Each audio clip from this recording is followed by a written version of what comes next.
తెలుగు రాష్ట్రాల్లో political heat summer హీట్ను మించిపోతుంది. మాటల తూటాలు పేలుతున్నాయి, రాజకీయ ప్రసంగాలు హీట్ పుట్టిస్తున్నాయి. ఈ నేపథ్యంలో నాతో పాటు స్టూడియోలో పొలిటికల్ అనలిస్ట్ సీనియర్ పొలిటీషియన్ గోనె ప్రకాష్ రావు గారు ఉన్నారు.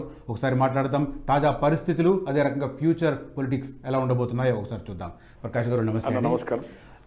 పొలిటికల్ పిక్చర్ ఎట్లా చూస్తున్నారన్న తెలంగాణలో? మస్తు ఫుల్ హీట్ కనిపిస్తుంది. తెలంగాణ ఇప్పుడున్న పరిస్థితి చూసినప్పుడు ఏదైతుందో బీఆర్ఎస్ కంప్లీట్ డైల్యూట్ అయ్యే పొజిషన్ కనబడుతుంది.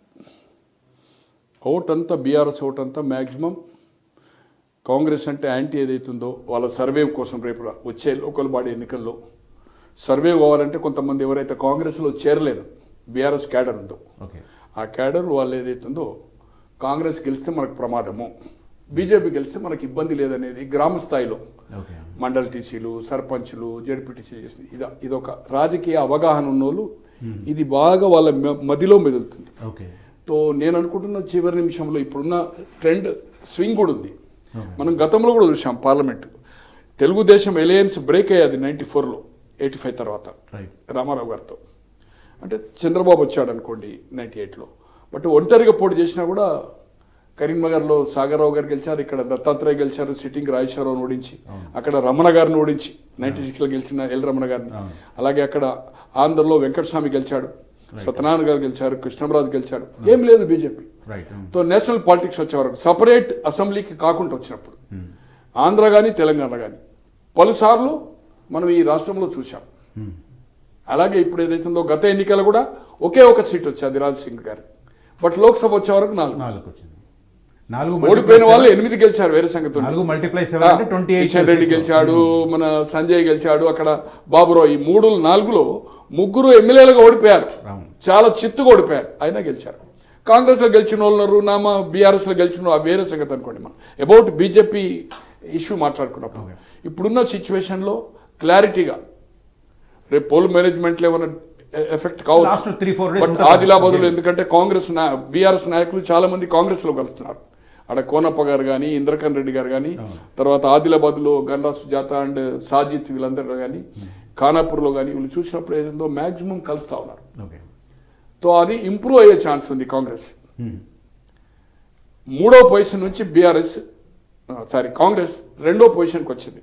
అక్కడ స్టిల్ ఇప్పుడైతే బీజేపీకి ఎడ్జ్ ఉంది. ఆదిలాబాద్ లోక్సభ, నిజామాబాద్ లోక్సభ ఎడ్జ్, కరీంనగర్ ఎడ్జ్, తర్వాత చేవెల్లా ఎడ్జ్, సికింద్రాబాద్ ఎడ్జ్, మల్కాజ్గిరి, ఈ 6 క్లారిటీ కనిపిస్తున్నాయి BJP ఫేవర్లో. Zaheerabad and Medak and Mahabub Nagar next దాంట్లో వస్తే ఈ 3 కీన్కి వచ్చినాయి అనే వాతావరణం నిన్నటి వరకు. అంటే కొంత సర్వే బృందాలు కానీ, తర్వాత మనకుండే పొలిటికల్ వాళ్ళతో మాట్లాడినప్పుడు కానీ పికప్ అవుతుంది. ఈ 7-8 రోజుల్లో పవర్ పార్టీ గిట్ట ఇది సీఎం గారి చేతిలో ఉంటుంది. డబ్బులు కానీ, పోల్ మేనేజ్మెంట్లో కానీ లాట్ ఆఫ్ థింగ్స్ ఉంటాయి. Last 2 days is very important ఉంటుంది. ఇప్పటికిప్పుడు నంబర్ చెప్పాల్సి వస్తే అయితే చెప్తారా? బీజేపీ 6 నుంచి ఏదైతుందో 9, కాంగ్రెస్ 7 నుంచి ఏదైతుందో 10.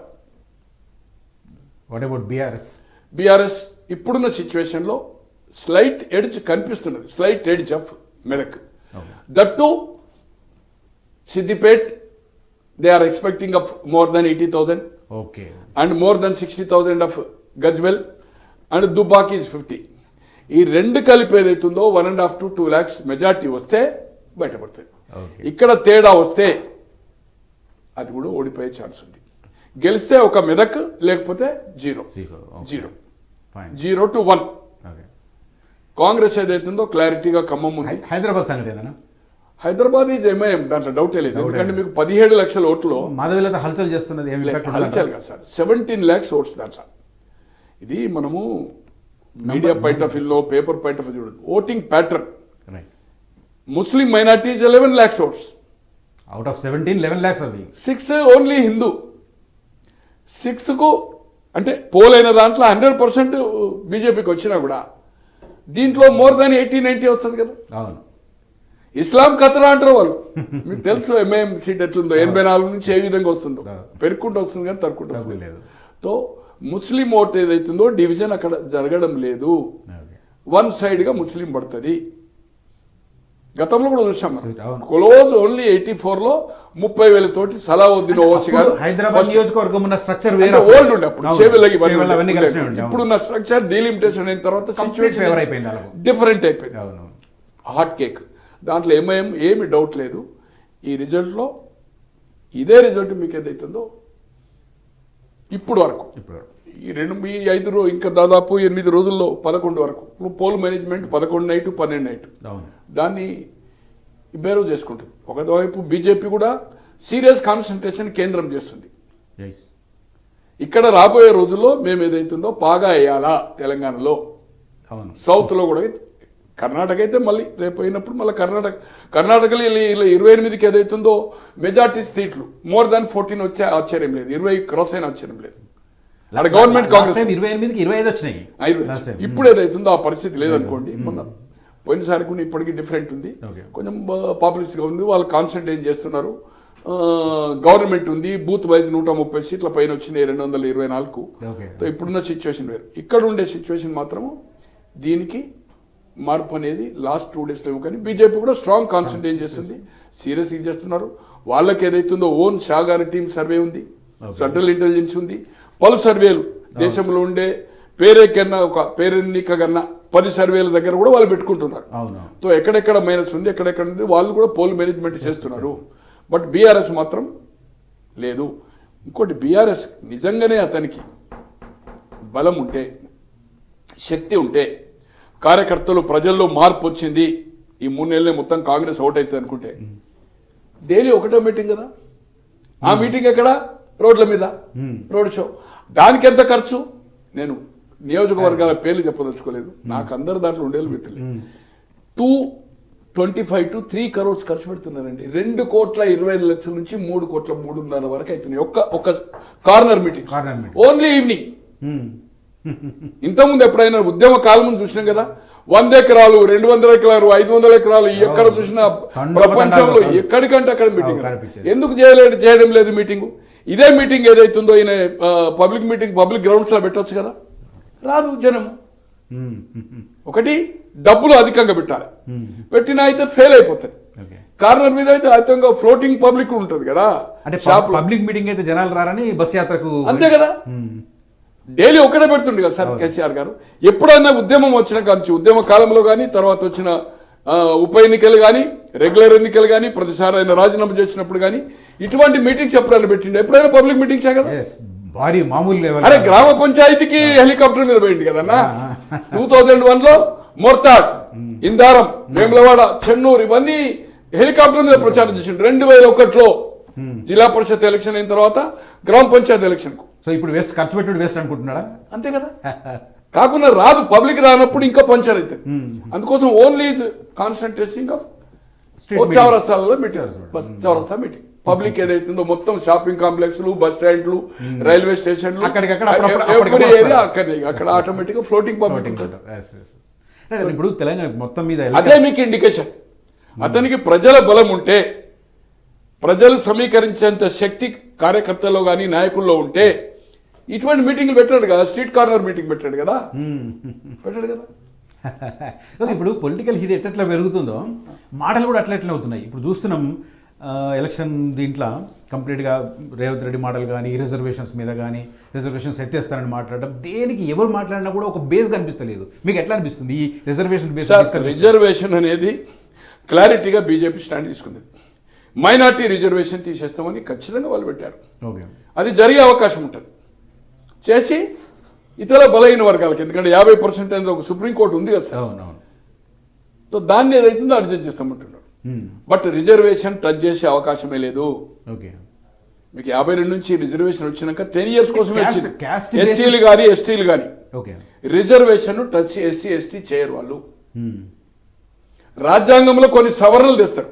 ఎందుకంటే లా అండ్ ఆర్డర్ ఇష్యూ కానీ, చట్టాలు కానీ అన్ని 1890లో ఎప్పుడో 95లో బ్రిటిష్ చట్టాలే ఉన్నాయి ఇప్పటికి స్టిల్. హోమ్లో కానీ దేంట్లో కానీ, ఈవెన్ కోర్ట్స్ కానీ ఇవన్నీ కానీ. దాన్ని కొన్ని మార్పులు ఇప్పుడున్న ప్రజలకు అనుకూలంగా, ఇప్పుడున్న ఇబ్బందులకు అనుకూలంగా ఏదైతుందో దాన్ని చేంజ్ చేస్తున్నారు. కానీ రిజర్వేషన్ అనేది టచ్ చేయరు వాళ్ళు. చేసినప్పుడు మీకు ఏమవుతుంది? 80% యావరేజ్ ఏదైతుందో 15 నుంచి 17%. ఎస్టీ ఏదైతుందో 6 నుంచి 8%. దాదాపు 23% నీకు వ్యతిరేకత వస్తుంది కదా. ఏది ఎస్సీ ఎస్టీస్ రిజర్వేషన్ సీట్లు తీసేస్తే 10 ఏళ్ల కోసమే పెట్టిండ్రు. అది ఎవ్రీ టైం ఎక్స్టెన్షన్ అయింది, వేరే సంగతి. ఇప్పుడు కూడా 2026 ఏదైతుందో డీలిమిటేషన్ అవుతున్నాయి, మహిళలకి అవుతుందో రిజర్వేషన్ అవుతున్నాయి. లోక్సభ సీట్లు కూడా పెరిగే అవకాశము. మన దగ్గర అసెంబ్లీ కూడా పెరుగుతాయి. లోక్సభ పెరిగాయి, మర్చిపోయిన అసెంబ్లీ పెరుగుతాయి. లోక్సభ మహిళలకి ఇట్లా క్లారిటీ అయ్యేది ఉంటే అప్పుడు లోక్సభ కూడా పెరుగుతుంది. 700 పైన పోతుంది లోక్సభ. అసెంబ్లీ మన దగ్గర ఏదైతుందో 119 ఇంటూ 2 17 ఇంటూ 2 34 సీట్లు పెరుగుతాయి. ఇక్కడ 34 అసెంబ్లీ. లోక్సభ సేమ్ 17. అక్కడ 25 ఇంటూ 2 50 పెరుగుతాయి. అక్కడ ఆంధ్రలో డీలిమిటేషన్ అనేది ఖచ్చితంగా 2026లో జరగడం ఖాయము. ఒక లోకసభలో ఇప్పుడు 7 బదులు 9 సెగ్మెంట్లు అవుతాయి. అప్పుడు రొటేషన్లు ఏదైతుందో ఇప్పుడు ఎస్సీలు 2009లో అయింది. యాక్చువల్గా 50 ఏళ్ళు అయింది, 60 ఏళ్ళు అయింది, 70 ఏళ్ళు అయింది డీలిమిటేషన్స్. 77 తర్వాత 2009 వరకు డీలిమిటేషన్ కాలే. అంటే రొటేషన్ అనుకోండి. ఎప్పుడు సెలెక్ట్ కమిటీ అన్నారు. ఎందుకంటే ఎవరైతే సిట్టింగ్ దాదాపు 80 చిల్లర రిజర్వ్ ఎంపీలు ఉన్నారో వాళ్ళు అపోజ్ చేస్తున్నారు ఎప్పుడు. ఎందుకంటే వాళ్ళకు రొటేషన్ చేంజ్ అయితే రిజర్వేషన్ వాళ్ళ సీటు పోతుంది కదా, మళ్ళీ ఇంకోటి కొత్తగా ఎత్తుకోవాలి. కానీ తప్పని పరిస్థితిలో 2009 అయింది. ఇప్పుడు 2026లో ఖచ్చితంగా అవుతుంది. అప్పుడు ఎస్సీ సీట్లను కూడా చేంజ్ అవుతుంది. ఇప్పుడు సిద్దిపేట ఉంది ఎగ్జాంపుల్ మీదకు, రిజర్వ్ ఉండే కదా, జనరల్ అయింది. అట్లే ఇప్పుడు వరంగల్ జనరల్ ఉండే, మహబూబాబాద్ హన్మకొండ జనరల్ ఉండే. 2009 దాకా సిద్దిపేట ఎస్సీ ఉండే, అదే ఎస్సీ ఉండే. మీకు వరంగల్ జనరల్ ఉండే, హన్మకొండ జనరల్ ఉండే. ఇవన్నీ డీలిమిటేషన్ డిఫరెంట్ అయిపోయినాయి కదా. Nagar Kurnool same, Peddapalli same. But ఇప్పుడు చేంజ్ అయిపోతాయి అసెంబ్లీలు కానీ లోక్సభ కానీ. నెక్స్ట్ ఇప్పుడు ఈ రిజర్వేషన్ వచ్చింది కనుక నెక్స్ట్ ఏమవుతుందంటే ఎక్కడైతే ఎస్సీ పాపులేషన్ ఎక్కడ ఉంటుందో, ఇప్పుడు కరీంనగర్ ఉంది ఎగ్జాంపుల్, మా దగ్గర ఏదైతుందో మంతని జనరల్ ఉంది. రామగుండం ఇంతకుముందు మేడారంలో ఉండి ఇప్పుడు జనరల్ అయింది. ధర్మపురి ఏదైతుందో ఇప్పుడు రిజర్వ్ ఉంది. ధర్మపురి పోయి మంతనిలో ధర్మపురి కంటే ఎక్కువ ఎస్సీలు ఉన్నారు. మంతని కాన్స్టిట్యూన్సీ శ్రీధర్ బాబు గారు రిప్రజెంట్ చేస్తున్నారు. అది నెక్స్ట్ ఎస్సీ అయ్యే ఛాన్స్. డీలిమిటేషన్ లో that is the Manthani is going to the SC. ఇంకొక టాపిక్ బాగా నడుస్తుంది. కేంద్రంలో 400 సీట్లు కనుక బీజేపీ దాటితే రాజ్యాంగాన్ని పూర్తిగా మార్చేస్తారని చెప్పి ప్రచారం జరుగుతుంది. ఎట్లా సార్? సార్ రాజ్యాంగాన్ని పూర్తి మార్చడం కాదు సార్, ఏవైతే కొన్ని లొసుకులు ఉన్నాయో బ్రిటిష్ చట్టాల్లో వాటిని చేంజ్ చేయడం అనేది ఖాయం. దాంట్లో వాళ్ళే చెప్తున్నారు కదా ముస్లింది మేము రిజర్వేషన్ తీసేస్తామని. అంతే తప్పితే ఏదైతుందో ఎస్సీ ఎస్టీ సీట్లు ఎవరైతే ప్రచారం ఇప్పుడు కాంగ్రెస్ కానీ ఇతర పార్టీలు కొందరు చేస్తున్నారు, బట్ దేర్ ఇస్ అంటే విశ్లేషకులు కూడా చేస్తున్నారు. There is no question SC ST సీట్లను టచ్ చేసే అవకాశం లేదు. మోర్ దాన్ 20% ఓట్లు ఉంటాయి, 22-23% ఉంటాయి. ఇదంతా వ్యతిరేకత వాళ్ళకి వస్తుంది రిజర్వేషన్ తీసేస్తే. ఒక రిజర్వేషన్ పొలిటికలే కాదు కదా, రేపు ఎడ్యుకేషన్లో కూడా రిజర్వేషన్ ఉంటారు. పొలిటికలే తీసినప్పుడు నువ్వు అసలు ఎడ్యుకేషన్లో ఎందుకు వాళ్ళకి కావాలంటే నువ్వు స్కాలర్షిప్లు ఇవి బెనిఫిట్ ఇవి అప్లిఫ్ట్ చేయి, బట్ ఎడ్యుకేషన్లో మెరిట్ ఈజ్ మెరిట్. అంటే నా ప్రశ్న ఏంటంటే ఇప్పుడు రిజర్వేషన్ల మీద 2 వర్గాలు చెప్తున్నాయి. ఎత్తేయమని బీజేపీ చెప్తుంది, ఎత్తేస్తారని చెప్పి కాంగ్రెస్ చెప్తుంది. జనాలు ఎట్లా అర్థం చేసుకుంటుంది దీంట్లో మొత్తం చూస్తే? జనాలు చెప్పలేము సార్, జనాలది నేను ఐ కాంట్ జడ్జ్ ఎట్లా అనేది. ఎట్లా ఒకటి రిజర్వేషన్ టచ్ చేయడం మాత్రం ఇంపాసిబుల్. మొత్తం దేశం అంతా నిప్పు అవుతుంది సార్. బీజేపీ స్మాష్ కొరివితో కోకున్నట్టు అంతే సార్. మొండిగా సార్ ఎప్పుడైతే రిజర్వేషన్ పోయిందో ఈ కోట్లాది రూపాయల ఖర్చు కోసం ఏదైతుందో రిజర్వేషన్ వాళ్ళు తట్టుకోలేరు సార్. మండల కమిషన్ టైంలో చూసినాం కదా, మామూలుగా అగ్గి రాజుకుందా అవకాశమే లేదు. ఇది చాలా అంటే తీవ్రంగా ఉంటుంది. అంటే దీనికి ఏదైతుందో ఈ రిజర్వేషన్ టచ్ చేసేది ఉంటే ఎక్స్ట్రీమిస్టులు మావోయిస్టులు కూడా ఏదైతుందో బలపడిపోతారు. మావోయిస్టులు బలపడిపోతారు. మావోయిస్టు దీన్ని లీడ్ తీసుకుంటారు. వాళ్ళకి బేసే అది కదా సార్ మ్యాక్సిమం. అప్పుడున్న డిస్క్రిమినేషనే కదా ఎక్కువ. అంతే కదా, బేసే అది కదా. ఇది జరిగే పని కాదు. ఇది ఎన్నికల కోసము ఎన్నికల ఓట్ల కోసం చేస్తుంది తప్పితే నేను ఒక ఇంపార్షియల్గా నాకు ఏ పార్టీ సంబంధం లేదు కనుక దేర్ ఇస్ నో క్వశ్చన్. దీన్ని టచ్ చేస్తే దేశం అంతా అగ్నిగుండం అయిపోతుంది. రైట్. ఇంకొక హాట్ టాపిక్ తెలంగాణలో ఫోన్ ట్యాపింగ్. టార్గెట్ ఎవరు అనుకుంటున్నారు ఈ లేటెస్ట్ పరిణామాలు చూస్తుంటే? సార్ ఒకటి సార్, ఫోన్ అనేది టెలికమ్యూనికేషన్ చట్టం అనేది కేంద్ర పరిధిలో వస్తుంది. Yes. అది బిఎస్ఎన్ఎల్ కావచ్చు, ఎయిర్టెల్ కావచ్చు, టాటా కావచ్చు, ఏదైనా కావచ్చు. మన సీఎం గారు కూడా చెప్పారు, అదైతే గవర్నమెంట్ వాళ్ళు చూసుకుంటారు, మాకేం సంబంధం ఉంటుంది అని ఫోన్ ట్యాపింగ్. సో ఇది ఏదైతుందో కేంద్ర పరిధిలో వస్తుంది. ఫోన్ ట్యాపింగ్కి అయినా పర్మిషన్ తీసుకోవాలా. If you take the DIG intelligence అనుకోండి, హోమ్ డిపార్ట్మెంట్, హోమ్ సెక్రటరీ ఉంటాడు ఇక్కడ. Then home secretary will be the కేంద్రాన్ని ఏదైతుందో ఫర్ దేశ భద్రత, ఎక్స్ట్రీమిస్ట్ యాక్టివిటీ, ఇదే మావోయిస్టులు అనుకోండి, ఎస్ఎఫ్ఐ ఇది ఉన్నది కదా, సిఐఏ ఏజెంట్స్ అని ఇది ఉంటారు కదా, ఈ టెర్రరిస్టులు, దీనికోసమే ట్యాప్ చేయాలి. But political you can't. మనం డ్యామేజ్ చేసిన దాంట్లో ఆ మావోయిస్టుల సమాచారం కూడా పోయింది. అయితే 88లో హెగ్డే గారు 83లో చీఫ్ మినిస్టర్ అయ్యాడు, రామకృష్ణ హెగ్డే. బొంబాయి అండ్ దేవగౌడ ఫైట్లో ఆయన ఢిల్లీలో ఉండే రాజ్యసభను తీసుకొచ్చి పెట్టారు. 224కు 86 జనతా వచ్చినాయి, 16-17 బీజేపీ వచ్చినాయి, ఇండిపెండెన్స్ తోటి గవర్నమెంట్ ఫామ్ చేసింది కృష్ణ ప్రభుత్వం. ఎప్పుడైతే 84 డిసెంబర్లో ఇందిరాగాంధీ గారు చనిపోయిన తర్వాత లోక్సభ ఎన్నికల్లో 28కి 28 లోక్సభ ఓడిపోయింది అక్కడ. హెగ్డే ప్రభుత్వం డిజాల్వ్ చేసిండు. ఆయన డిజాల్వ్ చేసి అసెంబ్లీకి రికమెండ్ చేసిండు. ఇమ్మీడియట్ రిజల్ట్ వస్తేనే డిజాల్వ్ చేసిండు. రామారావు గారు ఎలాగైతే ఇక్కడ డిజాల్వ్ చేసిండో ఆ క్రైసిస్ది డిజాల్వ్ చేసి రికమెండ్ మార్చికి చేసిండు. సేమ్ ఆయన డిసెంబర్లో అయితేనే డిజాల్వ్ చేసి క్యాబినెట్ మీటింగ్ పెట్టి ఈజ్ డిజాల్వ్ అండ్ రిజిగ్నేషన్ గవర్నర్కి పెట్టేసి ఎలక్షన్ రికమెండ్ అప్పుడు స్టేట్ గవర్నమెంట్ చేస్తుండే. శేషన్ గారు వచ్చిన తర్వాత ఏమైంది, నువ్వెవడు, it is autonomous, we decide, you can't decide so and so date అని. మేము వస్తాము, అడుగుతాము, మీకుండే వాతావరణం, అక్కడ ఉండే సిచ్యువేషన్, వెదర్స్, ఇవన్నీ బట్టి మేము ఎలక్షన్ పెడతాం, కానీ నువ్వు డేట్లు డిసైడ్ చేయడానికి వీల్లేదని చెప్పింది. సో 85 మార్చిలో 130 పైన వచ్చినాయి సీట్లు, 86 నుంచి 130 వచ్చినాయి. సో ఆయన ఏం చేసిండు, డిసిడెంట్ యాక్టివిటీ ఎవరైతే హెగ్డే, దేవగౌడ, సారీ మన బొంబాయి దేవగౌడ ఏదైతుందో ట్యాపింగ్ పెట్టాడు. సో అది సుబ్రహ్మణ్య స్వామి దాన్ని బయటికి తీసాడు, ఎస్టాబ్లిష్ అయింది. అయినాక స్టెప్ డౌన్ అయ్యాడు. కేసు ఏమైంది అనేది నాకు నో ఐడియా. అయితే పనిష్మెంట్ జరుగుతుంది. ఇప్పుడున్న పరిస్థితిలో మొన్న ముఖ్యమంత్రి గారు ఏం చెప్తున్నారు, ఇది మాకు సంబంధం ఉండదు అంటుడు. Sir, you are the state boss, this is not president rule, government elected by public government. Intelligence DIG అయినాడు జవాబుదారీ ఓన్లీ సీఎంకు, వాళ్ళ డీజీపీకి, వాళ్ళ బాస్ కాదు, హోమ్ మినిస్టర్ కాదు. లా అండ్ ఆర్డర్ అనేది ఓన్లీ సీఎం దగ్గరనే ఉంటుంది. హోమ్ ఇచ్చినా కూడా కేంద్రంలో కూడా అంతే. ఇప్పుడు హోమ్ మినిస్టర్ షా గారు కావచ్చు, law and order with PM. Central intelligence chief ఎవరైతున్నారో is only reporting to the prime minister. ఇక్కడ కూడా చూసినాం కదా, తెల్లారు లేస్తే ఫస్ట్ సీఎం లేపేదే ఇంటెలిజెన్స్ చీఫ్. వాళ్ళు పోతారు, నోట్ ఇస్తారు, ఏదైనా అడిగితే చెప్తారు, ఫోన్లో మాట్లాడుకుంటారు, డిపెండ్ ఆన్ వాళ్ళ టైమింగ్ బట్టి కంపల్సరీ కలుస్తారు. ఈ రోజు కేంద్రం నుంచి హోమ్ మినిస్టర్ రాని, సపోజ్ ప్రైమ్ మినిస్టర్ రాని, ఇక్కడ ఒక సెంట్రల్ ఇంటెలిజెన్స్ డిఐజీ ఉంటాడు, కోటిలో ఉంటుంది వాళ్ళ ఆఫీస్, సిబిఐ ఆఫీస్ ఉంది కదా. రన్వే ఇప్పుడు అంటేనేమో కార్లే మన తీసుకుపోతున్నాం అనుకోండి, రన్వేలో అప్పుడు నడుచుకుంటూ వస్తారు, గవర్నర్ సీఎం రిసీవ్ చేసుకున్నాక ఇంటెలిజెన్స్ వాళ్ళే మాట్లాడతారు, ఇంట్రడ్యూస్ చేసుకుంటారు, I'm so and so, I'm DIG, brief ఇస్తారు. ఈ మీటింగ్ ఏదైనా పరిస్థితి ఏదైనా కావాలని వాళ్ళు అడిగితే చెప్తారు, ఒక నోట్ తయారు చేసుకుంటారు. అటువంటిది నాకు సంబంధం లేదంటే ఎట్లా? యు ఆర్ ద కంపల్సరీ, నువ్వు ఏదైతుందో దానికి బాధ్యత నువ్వైతావు. 1 without any instruction of CM are CM లెక్క నడుతుండే కేటీఆర్ అనుకోండి, సంతోష్ అనుకోండి, అటువంటి వాళ్ళు చెప్తే తప్పితే వాళ్ళు చేయరు.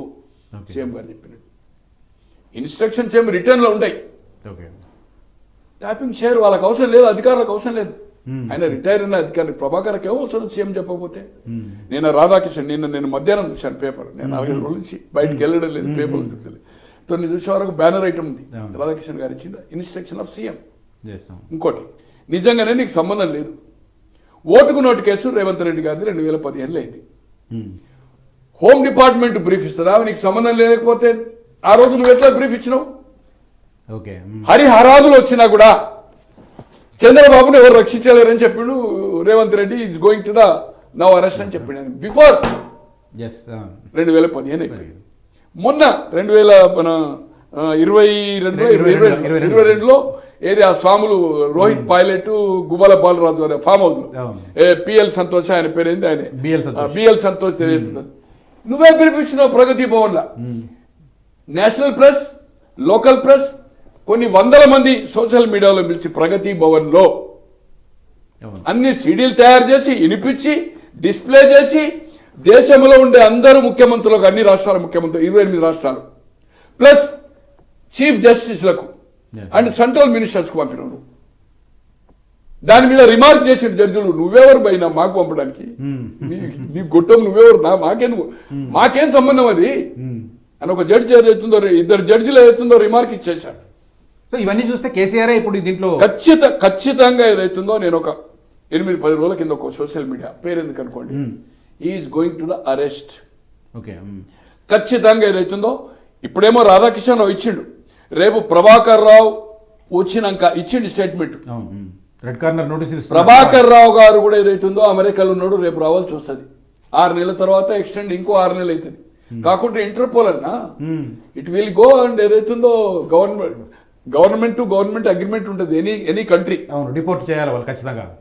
వీళ్ళు పోతారు, పోయేదైతుందో హ్యాండ్ ఓవర్ ఎక్కడ ఉన్నది అనేది ఇమీడియట్ గా ట్రేస్ అవుట్ అయిపోతుంది. సీనియర్ ఐపీఎస్ అధికారి అట్లా అతన్ని ఏదైనా అవుతుందో అతను వీళ్ళు నోటీసులు పంపి లుకౌట్ కాకుండా ఏదైనా వాళ్ళు కాంటాక్ట్ చేసి పంపి రాకపోతే 12 months, ఇప్పుడు 6 నెలలు ఇంకొక 6 నెలలు ఎక్స్టెండ్ చేసుకోవచ్చు ఆయన వీసా చేసుకోవచ్చు. కానీ అతన్ని తీసుకురావాలనుకుంటే ఎక్స్టర్నల్ అఫైర్స్ పర్మిషన్ ఇస్తుంది. పర్మిషన్ ఇచ్చేది అవుతుందో ఖచ్చితంగా ఇవ్వాల్సి వస్తుంది స్టేట్ గవర్నమెంట్. రేపు ఆఫ్టర్ పార్లమెంట్ ఫైల్ పెడుతుంది, వాళ్ళు ఇచ్చిన తర్వాత ఏమవుతుంది, ఇక్కడ నుంచి పోలీస్ పోతుంది. పోలీస్ పోయి అక్కడ పోలీస్కి ఇన్ఫార్మ్ చేస్తుంది, so and so is not a citizen, ఖచ్చితంగా డిపోర్ట్ చేయాల్సిందే. ఖచ్చితంగా ఏదైతుందో అప్పచెప్తుంది, పోలీసు పట్టుకొని వచ్చేస్తుంది. లేదు అమెరికా నుంచి ఇంకో దేశం పోతాడు. ఇప్పుడు ఏదైతుందో ఈ మొత్తం ఏదైతుందో అతనిది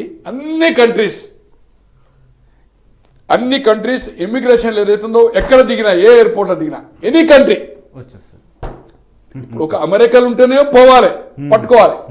బట్ ఎక్కడికి మూవ్ అయినా కూడా ఎయిర్పోర్ట్లో దొరికిపోతాడు.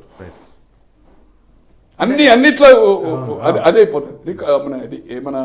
ఇది ఏమంటుంది దాంట్లో పెట్టేస్తారు సిస్టంలో. కేసు ఫైనల్ గా చూస్తే కేసీఆర్ అరెస్ట్ తోనే ముగుస్తుంది. ఇంకోటి సార్ ఇక్కడ క్లియర్ ఇండికేషన్. ఈరోజు రఘునందన్ చెప్తుండా, సంజయ్ చెప్తుండా, శ్రీనివాస్ చెప్తుండా, ఇంకా కేంద్ర ఎవరని చెప్తుండా, వాళ్ళని పక్కకు పెట్టండి. ఒక ముఖ్యమంత్రి, రాష్ట్ర ముఖ్యమంత్రి అవగాహన ఉన్నోడు, కసి ఉన్నోడు, తను 2 సార్లు ఎట్లా జైలుకి వేసిండు తనకు తెలుసు. ఏం లేని కేసు, డ్రోన్ కేసులో కూడా జైలుకి వేసిండు. కేటీఆర్ ఫామ్ హౌస్ నేను కూడా చిప్పకూడదు తినిపిస్తా అని చెప్పిండు కదా, నాకు ఒక రోజు వస్తుందని చెప్పి. ఈరోజు ఒక ముఖ్యమంత్రిగా అంటే అనొద్దు, చెప్పొద్దు, రేపు నేను నెంబర్ ఆఫ్ పబ్లిక్ మీటింగ్స్ చెప్తుండు, బీఆర్ఎస్ పని ఖతము, 2 bedroom కట్టిస్తా చెర్లపల్లి అంటున్నాడు, జైలుకి పోతాడు. ఎట్లా అంటున్నాడు? ఇది కేసు అంతా ఆయనకు తెలుసు కనుకనే. ఇది 1 month 1.5 months కిందనే ఆయనకు తెలిసి ప్రాసెస్ స్టార్ట్ కాకముందే. ఏది it is going to the ice for instruction. ఆయన ఒక విక్టిమ్ కాబట్టి ఇంత సీరియస్ తీసుకుంటున్నా కేసుని. కేసు అని కాదు, కేసులో దొరికిపోయాడు కదా, దొరికిపోతే అరెస్ట్ చేయడు కదా. ఖచ్చితంగా కేసీఆర్ అనేవాడు after this election before counting is going to arrest. నేను ఇద్దరు ఒక టీఆర్ఎస్ ఇంపార్టెంట్ నాయకులతో చెప్పాను, చాలా ఇంపార్టెంట్ నాయకులు వాళ్ళు. పాపం బీఆర్ఎస్ లో అధికారము, పదవులు కేంద్రంలో ఇక్కడ అనుభవించిన వాళ్ళు చెప్తే అట్లయితాడు. మా సార్ ఏదైతుందో రిటర్న్ చెప్పొచ్చు అంటాడు. అరే పిచ్చోడా, రిటర్న్ ఏది ఉంటుందయ్యా, నువ్వు ఏదైనా ఆర్డర్ ఇస్తే ఏదైనా పాలసీ మ్యాటర్ అయితే సెక్రటరీస్ జీవో ఇస్తారు, రిటర్న్లో ఉండదు. రిటర్న్ అనేది అడ్మినిస్ట్రేషనే ఉంటుంది. సో రిటర్న్ కాదు, ఓవరాల్ చెప్పినా రేపు రాధాకిషన్ రావు స్టేట్మెంట్ కాదు, ప్రభాకర్ రావు కూడా అప్రూవర్ మారవచ్చు. లేకపోతే రాధాకిషన్ ఇంకొక ఆయన గ్యాప్లు ఉన్నాడు కదా, ఆయన ఎవరైతే ఆ సిస్టమ్స్ అన్ని చెర్లగిట్టేసిండు కదా పిల్లగాడు, ఎవరో ప్రణీత్ రావు అప్రూవర్ అవుతాడన్నా, అప్రూవర్ అవుతాడు. ఆయనకు శిక్ష అప్రూవర్ అయినా అవుతుంది, ఖచ్చితంగా అప్రూవర్గా తీసుకుంటారు. ఎందుకంటే రేపు రాబోయే రోజుల్లో బెనిఫిట్ జరగాలంటే అప్రూవర్గా మారుతారు, మంచి వాళ్ళు మారుతారు. ఇప్పుడు చూసినాం కదా రాఘవరెడ్డి, ఏది మాగుంట కవితకి ఏమైంది చెప్పింది కదా, పిల్లే ఎవరైతే బినామీ ఉండేనో ఆ బిల్లేనే బినామీ అయింది కదా. ఇప్పుడు లిక్కర్ కేసులో కవిత భవిష్యత్ ఏంది? కొత్త భవిష్యత్ ఏంది రాదు. ఇప్పుడు 7వ తారీఖు కూడా రాదు. ఒకటండి, కవిత అనేది దాంట్లో క్లారిటీగా ఇన్వాల్వ్ ఉంది. నేను చాలా మందికి చెప్పాను, వాట్సాప్ చాటింగ్ ఉంది, వాళ్ళ బంధువులు కూడా చెప్పాను. 4-5 రోజుల కింద ఎట్లా వచ్చింది, వాట్సాప్ చాట్ కూడా ఉంది. మొన్ననే కోర్టుకి ఇచ్చింది కదా. హారిబుల్ వాట్సాప్ చాటింగ్ ఉంది. అవి కూడా దొరుకుతున్నాయి కదా సార్, ఫేస్బుక్ అనేది. ఇంత క్రైసిస్ ఉన్న బీఆర్ఎస్ పార్టీ రేపు ఎలక్షన్స్ తర్వాత దాని పరిస్థితి ఏంది? ఆ పార్టీ ఉంటుందన్నట్ట ఏంది పరిస్థితి, ఎట్లా అనుకోవాలి మనం? సార్ లక్ష్మీపార్వతి మీకు గుర్తుంది కదా, మీకు ఐడియా, యువర్ సీనియర్ జర్నలిస్ట్, మీరు ఎప్పుడో 20 ఏళ్ల కింద జమినీలో పనిచేశారు. రామారావు గారు పార్టీ పెట్టారు, ఆయన దించేసిన తర్వాత సింహం గుర్తుంది. ఆయన అనుకోకుండా పార్లమెంట్ ఎలక్షన్ షెడ్యూల్ ఆల్మోస్ట్ అయిపోతేనే చనిపోయాడు. పార్లమెంట్ ఎలక్షన్లో లక్ష్మీపార్వతి గారు కొట్లాడారు. ఇలా జితేందర్ రెడ్డి లక్ష్మీపార్వతి క్యాండిడేట్ కదా, ఇందిరారెడ్డి క్యాండిడేట్ కదా హైదరాబాద్కి వెళ్ళి, తర్వాత బుచ్చయ్య చౌదరి రాజమండ్రికి వెళ్ళి క్యాండిడేట్ కదా, జయకృష్ణ గారు ఎన్టీ రామారావు కొడుకు శ్రీకాకుళంకి వెళ్ళి క్యాండిడేట్ కదా, ముద్దుకృష్ణ నాయుడు క్యాండిడేట్ కదా, నెహ్రూ క్యాండిడేట్ కదా విజయవాడకి, హేమా హెమిల్ క్యాండిడేట్స్. వీళ్ళంతా ఎమ్మెల్యేలు మంత్రులు చేసిన వాళ్ళే. 96 తర్వాత 99 ఎలక్షన్ బ్యాలెట్ లేదు కదండి ఆమెది. బ్రహ్మాండంగా ఓట్లు వచ్చినాయి. 1,70,000, 2,00,000, 2,20,000, 2,30,000 ఓట్లు వచ్చినాయి. బ్రహ్మాండంగా జనాలు వచ్చారు. గ్యాప్ 13 ఏళ్ల తర్వాత జరిగిన ఎలక్షన్స్ వేరు, మళ్ళీ 96 జరిగిన వచ్చినాయి. చిరంజీవి అయితే మెర్జ్ అయ్యాడు, చిరంజీవి గారు అయితే మెర్జ్ అయ్యాడు. ఇట్లా ఎన్ని చెప్పమంటారు? ప్రణబ్ ముఖర్జీ గ్యాప్ పార్టీ పెట్టిండు కదా బెంగాల్లో, చిత్తు ఓడిపోయాడు కదా, గ్యాప్ కదా, 34 గ్యాప్ కదా. కేసీఆర్ కౌంట్ ఏందన్నా? శివాజీ గణేశన్, ప్రణబ్ ముఖర్జీ గారు, ఈయన మోకరిల్లిండు, కాళ్ళు మొక్కిండు, మేధావి, పార్టీ పెట్టిండు. పివిజమ్మల్ అవుట్, పార్టీకి. ఖచ్చితంగా రేపు దీని తర్వాత స్థానిక సంస్థల ఎన్నికల్లో మన తెలుగుదేశం ఎట్లయితే ఓడిపోయిందో, కాంగ్రెస్ కూడా ఇక్కడెక్కడ చిత్తుకు ఒక జిల్లా పరిషత్ రాగా, కరీంనగర్ టౌన్లో ఒక వార్డు మెంబర్ గెలవలేదు సార్, ఒక వార్డు మెంబర్ గెలవలేదు. మీకు తెలిసి ఈ ప్రాంతం వార్డు మెంబర్ గెలవలేదు. అటువంటిది అవుతుందో కనుమరుగైపోయింది. అట్లా బీఆర్ఎస్ అనే పార్టీది స్థానిక సంస్థల లెక్కనే ఫినిష్. రేపు రాబోయే 2-3 నెలలు చూడండి మీరు, అడ్రస్ ఉండదు సార్. ప్రజల గురించి ఆయనకు బాగా తెలుసు. హవా పుడి చేస్తున్నాడు. తుపాకి రాముడు పిట్టల ధర ముచ్చట్లు చెప్తున్నాడు. అతను పిట్టల ధర చెప్తాడు, తెలుసు కదా తెలంగాణ. చెరువంతా ఎసరు, తూము కింద మంట.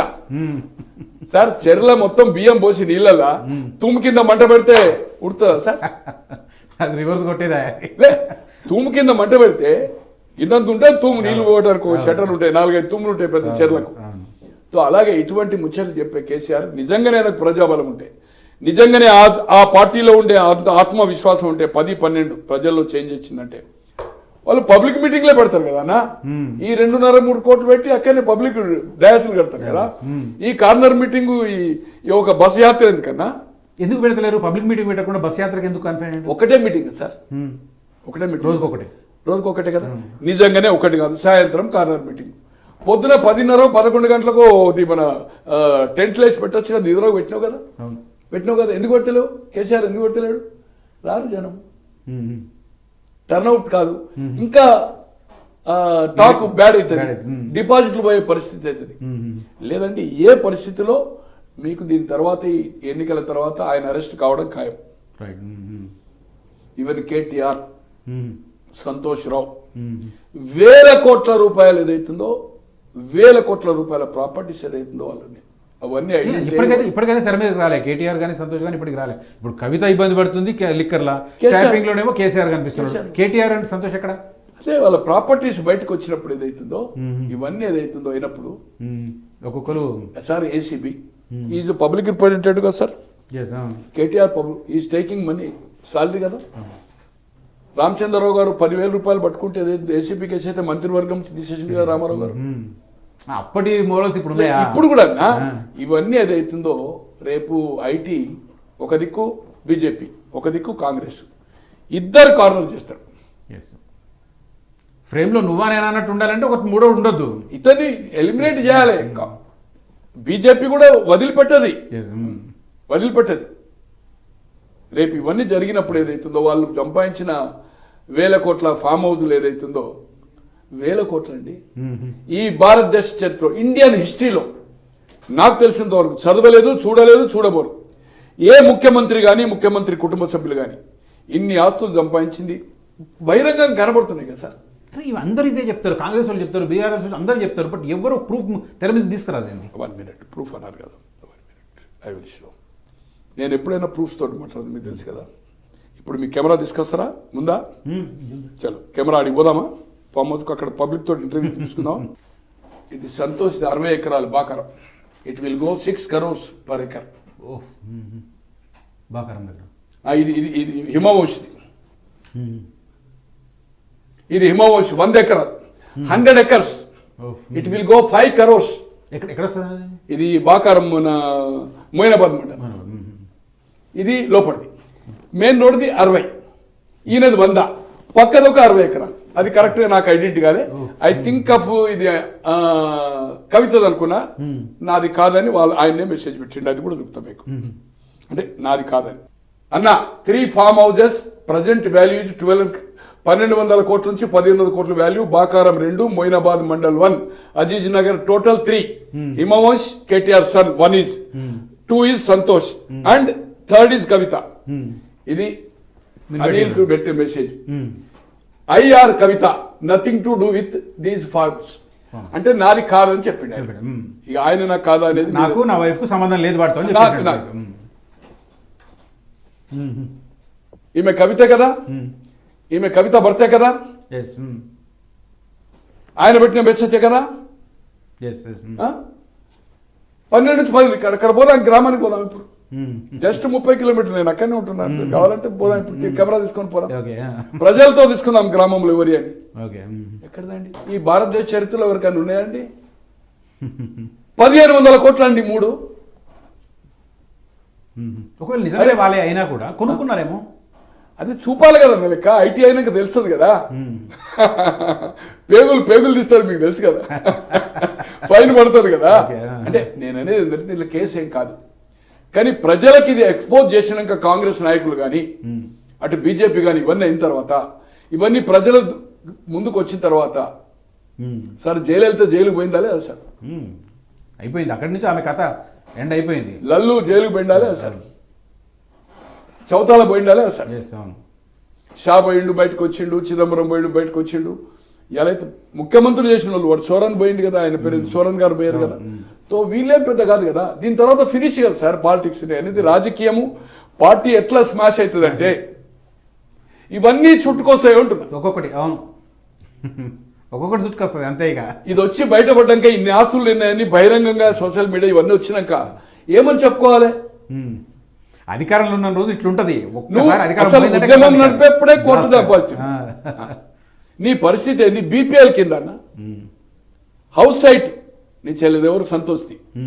ఇసుక లారీలు ఏది వదిలిపెట్టలే కదా సార్. ఇప్పుడు దుర్గం చెరువు ఇక్కడిది బార్, మొత్తము లిక్కర్ స్టోర్స్, ఏది ఏ వ్యాపారం, గ్రైనేట్, ఇసుక, ఏది వదిలిపెట్టలే కదా సార్. అన్నిట్లో అన్ని వ్యాపారాలు సార్. ఇప్పుడు అవన్నీ కొడతాయంటారా? ఫేక్ డెఫినెట్ గా సార్. దాంట్లో పెట్టుబడి పెట్టినాం సార్. గోనె ప్రకాష్ రావు దగ్గర 10 లక్షలు తీసుకున్నాను, నా పేరు చెప్తావు. నేను 10 లక్షలు నేను చూపెట్టాలి కదా సార్. నా ఇన్కమ్ ట్రాన్స్ఫర్ అయిన మౌనీ కావాలి కదా. అగ్రికల్చర్ ఇన్కమ్ అంట. గతంలో ఏంటంటే ఇంతకుముందు ఒక 25-30 ఏళ్ల కింద అగ్రికల్చర్ ఇన్కమ్ అంటే పేషలకు వెళ్తే నాకు ఇది ఇన్కమ్ వచ్చిందంటే 10 ఎకరాల మీద ఒప్పుకుందు. ఇప్పుడు అట్లా కాదు. నీవు సేల్ చేసినట్టుగా ఏదైతుందో నీ రిసిప్ట్లు ఉండాలి. ఇప్పుడు కేసీఆర్ నువ్వు పెట్టాడు, మీ ప్రెస్ వాళ్ళు అందరూ తీసుకెళ్ళి 2014 కంటే ముందు 70 లక్షల నుంచి ₹1 కోటి సంపాదిస్తున్న క్యాప్సికమ్ బాంబేకి పంపుతున్నాడు. ఇంపోర్ట్ అవుతుందని, ఎక్స్పోర్ట్ అవుతుందని. మరి అదే తెలంగాణ వచ్చిన తర్వాత ప్రతి జిల్లాలో 30 గ్రామాలు దత్తత తీసుకొని నేను ఎలా అయితే పంట పండిస్తున్నావు సొసైటీలు చేసి బ్యాంక్స్ నుంచి టైప్ చేసి ఇది ఏర్పాటు చేస్తాడు. ఆయన వరి పండిస్తుండే కదా సార్. ఉన్న ముఖ్యమంత్రి కాకముందు ముఖ్యమంత్రి అయినాక వరి పండిస్తుండే కదా. అదొక మేడప్ కోసం, ఇవన్నీ ఐటీ కోసం చేస్తారు సార్. అల్లి బిల్లి కంపెనీలు సార్. జగన్మోహన్ రెడ్డి గారు జైలుకు కూడా సార్ రేపు డెఫినెట్గా జైలుకు పోతాడు. ఫైనే కాదు, ఈ గోడ జైలు. జగన్ ప్రస్తావన వచ్చింది కాబట్టి ఏపీ రాజకీయాలు చూస్తున్నారా, లేకపోతే స్టేట్ డివైడ్ అయిందని వదిలేసిందా? ఏపీ రాజకీయాలు చూస్తున్నాం, పోతున్నాం కదా. అక్కడ కూడా ఇంటర్వ్యూస్ ఇస్తున్నాం కదా. తాడేపల్లిగూడెం ఇచ్చాము, తిరుపతి ఇచ్చాము, విజయవాడలో ఇచ్చినాము. 1 year బ్యాకే చెప్పాము టీడీపీ బీజేపీ ఎలయన్స్ అవుతుందని ఇంటర్వ్యూలు ఇచ్చాము, ప్రెస్ కాన్ఫరెన్స్ చెప్పాము. 100%. అప్పటికి ఎవరు ఊహించాలా? ఊహించాలా? తో ఖచ్చితంగా అక్కడ కూడా ఏదైతుందో నేను అనుకుంటా 19 నుంచి 21 సీట్లు, 21, 19 to 21 లోక్సభ, అసెంబ్లీ, శ్రీకాకుళం, విజయనగరం, వైజాగ్ 34, 10 శ్రీకాకుళం, 9 విజయనగరం, 15 వైజాగ్. నేను అనుకుంటున్నా 27కు మినిమం 27 వస్తాయి 3 జిల్లాలు 34. తర్వాత east and west. East 19, 15 west Godavari 30కి తగ్గాయి అక్కడ 30. ఎప్పుడు కానీ trend set east west Godavari జిల్లాలే ట్రెండ్ సెట్ చేస్తాయి. 75 నుంచి మొదలుకొని మీకు 89 కానీ 83 కానీ ఆ 2 జిల్లాల రిజల్టే రాష్ట్ర దిక్సూచి. గుంటూరు అండ్ కృష్ణ 17 + 16 23. 23లో నేను అనుకుంటున్నా 18, 19కి తగ్గాయి ఆ 2 జిల్లాలు. ప్రకాశం 12, నెల్లూరు is 10. 12, 10, 22లో 22లో నేను అనుకుంటున్నా 7 పోతే 7, 22, 7 అంటే 15 నుంచి 17 సీట్లు వస్తాయి. 15కు తగ్గాయి. ఇక మిగిలింది రాయలసీమ 14 చిత్తూరు, 14 అనంతపూర్, 14 కర్నూలు, 10 కడప 52లో నేను అనుకుంటున్నా 25కు తగ్గాయి. అక్కడ 1-2 సీట్లు ఎక్కువ వచ్చే అవకాశం ఎవరికి? వైసీపీకి 2-3 ఎక్కువ రావచ్చు. 25 నుంచి 30 రావచ్చు. వీళ్ళు 20 నుంచి 25, 26 రావచ్చు. కానీ అక్కడ మైనస్ ఒక 5-6 ఉంటుంది. ఇలా చిత్తూరు ఉంది ఎగ్జాంపుల్. చంద్రబాబు గారు 95లో ముఖ్యమంత్రి అయ్యాడు. 96 లోక్సభ చూసినా, 98 లోక్సభ చూసినా, 99 చూసినా, జిల్లా పరిషత్ చూసినా, 2004 కానీ, 2009 కానీ, 14 కానీ, 19 కానీ ఎప్పుడు చిత్తూరులో మెజార్టీ రాలేదు తనకు. అందుకే అక్కడ రెడ్డి బేస్ బాగా. తో అతనికి కౌంటర్ కుప్పం కాన్స్టిట్యూన్సీ కూడా చేంజ్ చేసుకుని మీకు తెలుసు కదా. 83 లోడ్ పోగానే 85లో పోటీ చేయలే, 89లో కుప్పం పోయాడు వెంకటగిరి. ఆ సీటు కూడా ఒక పెద్దిరెడ్డి రామచంద్రరెడ్డి గారు అక్కడ రెడ్డి ఫ్యాక్టర్స్ నెల్లూరు ఫ్యామిలీ కూడా వీళ్ళకి యాంటీ ఉండేది కదా. ఉండే కానీ ఇప్పుడు ఆ పార్టీలో ఎమ్మెల్యే చేస్తున్నాడు. ఈయన బీజేపీ తోటి వచ్చి లోక్సభ చేస్తున్నాడు. ఇప్పుడు అడ్జస్ట్ పడది. అమర్నాథ్ రెడ్డి గారు కాంగ్రెస్ హైలే ఉంటుంది. మొదటిసారిగా ఎమ్మెల్యే అయిన చంద్రబాబు గారు కూడా ఏదైతుందో కిరణ్ కుమార్ రెడ్డి వాళ్ళ ఫాదర్. అతను ఏమైందంటే జిల్లా పరిషత్తులో క్లాష్ వచ్చింది అక్కడ. దాస్ అని ఎమ్మెల్యే ఉండే, సి దాస్ అని. ఈ ఇద్దరు ఒకటి అమర్నాథ్ రెడ్డికి వ్యతిరేకంగా అయ్యి అప్పుడు అంజయ్య గారు ముఖ్యమంత్రి. జిల్లా పరిషత్ సమితి ప్రెసిడెంట్లు ఓటారు 81లో. సమితి ప్రెసిడెంట్ అప్పుడు elected by direct, not sarpanches. Public ఎన్నుకోవాలి ఎమ్మెల్యే లెక్క 300 సమితిలే.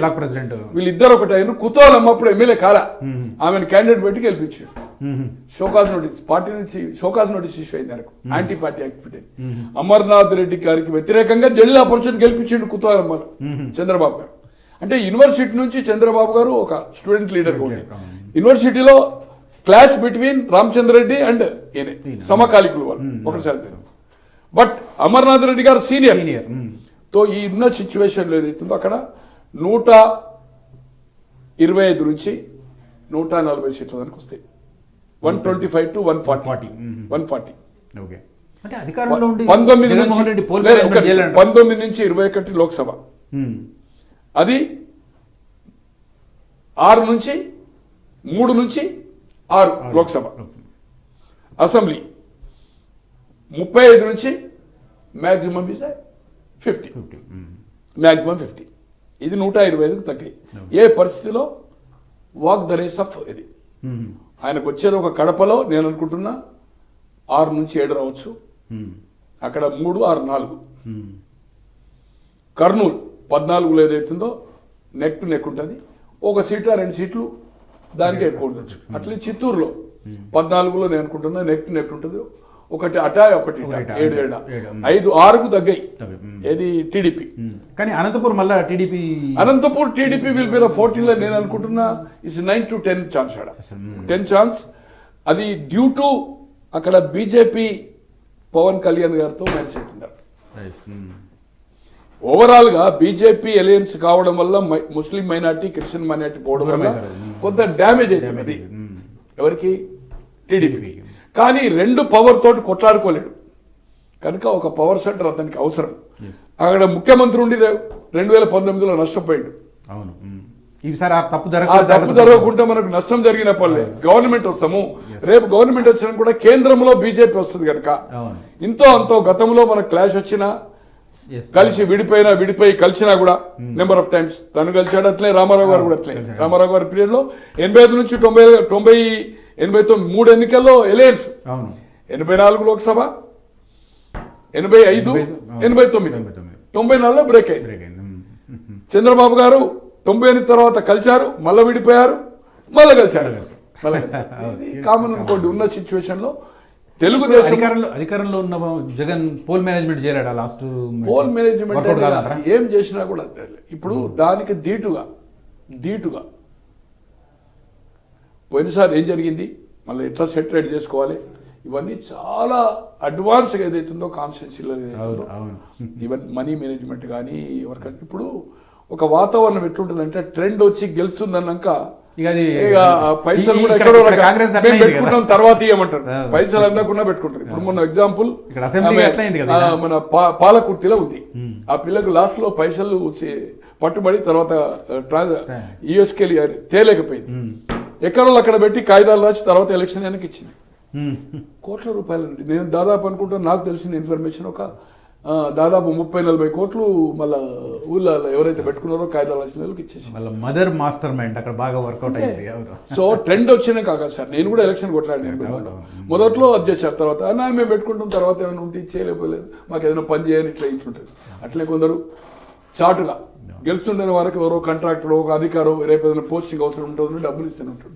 సో వాలంటరీగా ఏదైతుందో డబ్బులు ఇబ్బందిగా ఉంది, అయినా వాలంటరీగా చాలా ఏదైతుందో కమ్యూనిటీస్ ఏదైతుందో సపోర్ట్ చేస్తున్నాయి. ఈవెన్ రెడ్లలో నెల్లూరు అటువంటి రెడ్డిస్ ఏదైతుందో పొటెన్షియల్ క్యాండిడేట్స్ ఈరోజు సార్ ప్రభాకర్ రెడ్డిని ఎవరైనా వదులుకుంటారా సార్?